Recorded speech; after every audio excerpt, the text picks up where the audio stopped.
Warning, this video has content that is not safe for work. Viewer discretion is advised. Then again, if you're watching this on the clock, you probably don't care about your job anyways. It's not my fault if you get fired. Regardless, make sure to subscribe to the channel, okay? Ever since I was a young boy, I played the silver ball. From Albuquerque down to Tokyo, I must have played them all. But I ain't seen nothing like this in any amusement hall. The Silver Ball Planet in Osaka. This is an awesome arcade in the heart of Osaka, filled wall to wall with pinball machines. There's just something so special and rewarding about pinball. You have all the lights, the sounds, the bumpers, the art, the sheer space and technology needed just to play a game.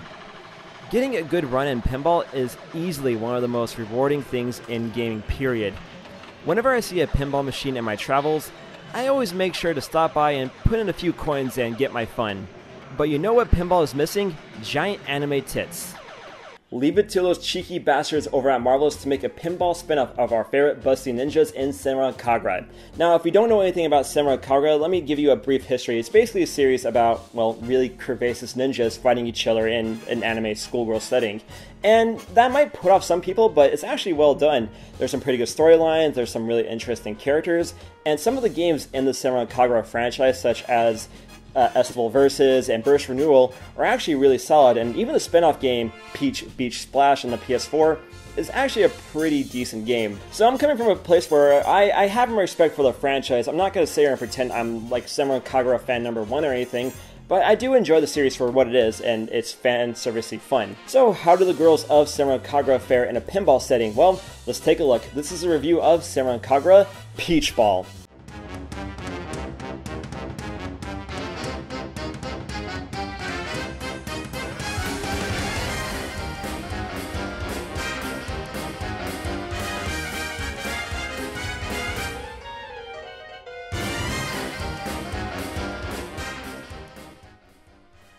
What's pinball without a plot? In Senran Kagura Peach Ball, everyone's favorite wacky psycho scientist Haruka is at it again! While working her part-time job at an arcade, the girls of Senran Kagura get possessed and start acting like animals. So, how do we cure our lovely lady friends of their furry attitudes? By playing pinball, or as it is known in universe, Peach Ball. We can now add furries and animal play to the long list of fetishes that Senran Kagura plays to. Where your time will be mostly spent in Senran Kagura Peach Ball is the story mode. There are 5 girls possessed by the furry fandom, and they need to go through 5 different stages to liberate themselves and their friends from their newly found fetish. The cutscenes are cute, and provide some much appreciated character interaction in a title like this. I also like how they animate the characters talking to each other. I like the approach that Marvelous took here with the cutscenes. It's not just static pictures on a screen, it's 3D models talking to each other. It makes the game seem a bit more lively than other titles. I've never been a big fan of visual novels, but I do like the approach Marvelous took here. The voice acting is really good, and the vibe of the story is very lighthearted.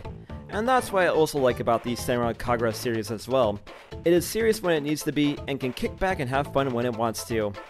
I mean, it's a series about girls with breasts bigger than their heads. Not everyone will be able to take it seriously. Your rewards for clearing each story mission and clearing the bonus objectives for each level are clothes and in-game currency, which can be used to buy more clothes and bonus items such as music. You can then dress up your favorite girl and play a custom game of pinball or oogler in the diorama mode, which seems straight ripped out of Shinobi Reflections. I spent money on Shinobi Reflections. What the hell is wrong with me? I've played quite a few pinball games in my day, and there are 2 things that make for a good pinball title: the physics and board design. I'll talk about physics first. It's hard to replicate the feeling of actual pinball in video game form. Only a handful of games such as Zen's pinball titles and Necronomicon on the Sega Saturn come close in my opinion. Necronomicon should also be notable as it had Dream Theater guitarist John Petrucci compose the music for that title. Dream Theater was awesome. Marvelous should have gotten John to compose the music for this title. However, I will say this in my prog metal opinions: The Contortionists, the best progressive metal band of all time. Where was I? Oh yeah, the physics. You can't really apply pressure to the flippers like you can in actual pinball, but that's normal for a lot of digital pinball titles. The flippers are responsive, but the ball, on the other hand, is very floaty. So if you play other pinball titles or real pinball, it does take a minute to adjust to Peach Ball's physics. My main problem is that there's no, I don't know, how should I say, response whenever I hit the ball. There just feels like there's no weight to the ball itself, and that's my main problem with the physics, but again, you can get adjusted to it. It's both easy and hard in this title to make your targets, and let me explain. Let's take the amusement park board for example. For me, it is very easy to keep the ball going up the ramp on the right side of the stage, then get the ball to go into the Ferris wheel or the ramp to hit the teacups on the right hand side. But hitting that ride on the upper right hand corner, it felt like pure luck if I got it in there. When certain objectives are cleared or if the ball goes into the dolphin's hole twice, items are granted to the player that can help out with aiming shots or grant you things such as a score multiplier. One thing I should note is that there is no launcher. When a ball gets knocked out of play, just hit the X button and it drops in the same spot every time. It's a bit of a letdown. I much prefer having a launcher.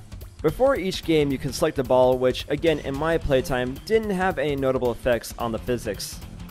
The main goal in a game of Peach Ball is to rack up that meter on the right hand side of the screen and then start a sexy challenge to strip the fur right off the girls. Build the bar, launch the ball into the girl, play a challenge, do that 3 times, and you win the level! The key to racking up massive points in Peach Ball is just to keep the ball in play as long as possible. I can't believe I'm going to say this, but avoid sexy challenge as long as possible. As long as the girl is awake and the meter is full, sexy time can activate with even the slightest tap of the ball. To get around this, hitting certain targets on the board or killing all the bad guys on screen can stun the girl. For example, again in the amusement park level, if you fill up the teacup meter on the right hand side or get the ball into the Ferris wheel a couple times, the girl will be stunned. And then if you hit the ball into the girl when she's knocked out, you can get massive points. Do you get more points if you hit her? Yes, boobs? do you really need to ask? Ooh, I gotta say of all the Nintendo Switch games out there, this title uses the HD Rumble the best. Ooh. The problem with both boards, yes, I said both, I'll get to that in a second, is that the girl is such a huge target it makes it difficult to avoid the sexy challenge. Frequently my ball would get stuck in a loop of going through the back ramps because it was just too risky to go for anything else without ending my run early. And hell, it's even risky on the Ryokan stage as the bumpers on the left side of the screen can bump the ball into sexy time by accident.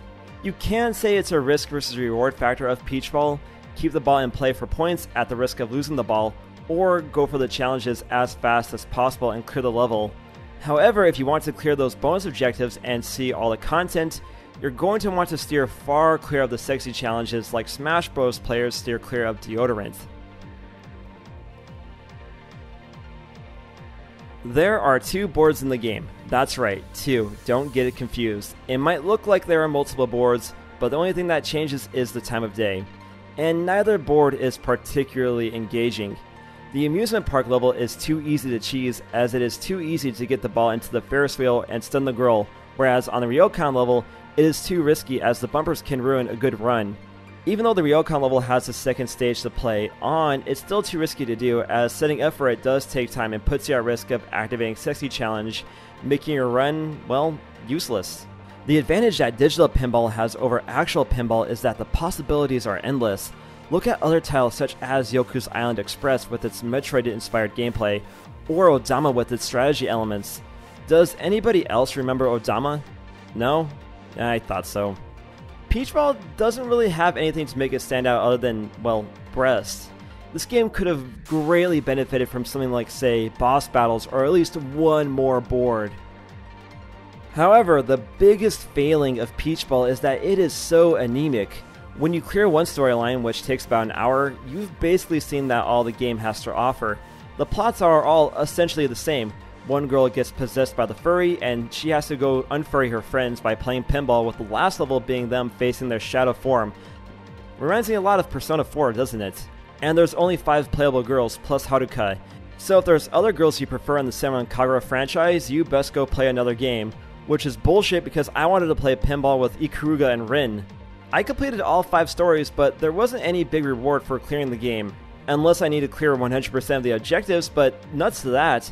Please tell me I'm missing something here. Once you pull away the veneer of fanservice, what's left of Senran Kagura Peach Ball is a very mediocre and very shallow pinball title that offers very little content. It doesn't take advantage of the digital pinball format to make for a standout pinball experience, nor does it have the physics or board design to make it comparable to physical pinball. All it has is, well, tits, which can be found elsewhere. Unless you're Super Senran Kagura fan number 1 and have a picture of Miyabi tattooed on your thigh, I really can't recommend Senran Kagura Peach Ball to anyone, especially on the Switch where there are other, better pinball titles that offer more bang for your buck.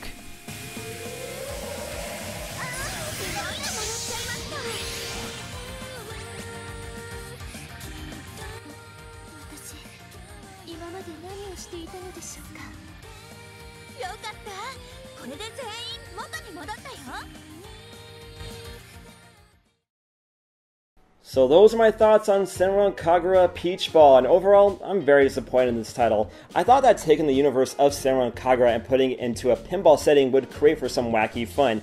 And there is a little bit of that here, it's just that there isn't enough of that here to make a full game, and what little is here isn't particularly memorable or engaging. It's just a pinball game, and a fairly below average one at that. The only saving graces for this title is that the production values are really high, the graphics are really good, the voice acting is good, the music is kind of hit or miss, but the vocal themes are really excellent, and on a technical level this game is really solid. I didn't notice any notable slowdown or frame rate drops, but the loading times are a little bit longer than I would like them to be. Also, the DLC sucks. But overall, Peach Ball, very disappointing game. I'm going to give Senran Kagura Peach Ball a 3 out of 10. I'm not going to lie, I'm really worried about the future of Senran Kagura with series producer Kenichiro Takaki no longer at Marvelous, and the next game in the franchise, Senran Kagura 7, being stuck in development hell since at least 2017 with no updates, leads me to believe that there may not be much of a future for our favorite curvaceous ninjas. And if this is the last game of the franchise, this is a very poor note to go out on. So let's hope that people over at Marvelous and at Sony, they can work something out and get this series back into form.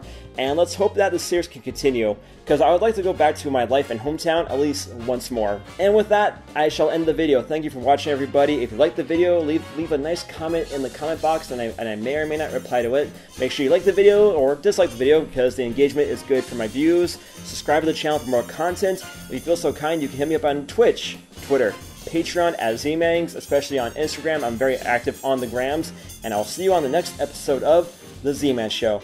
Later, everybody.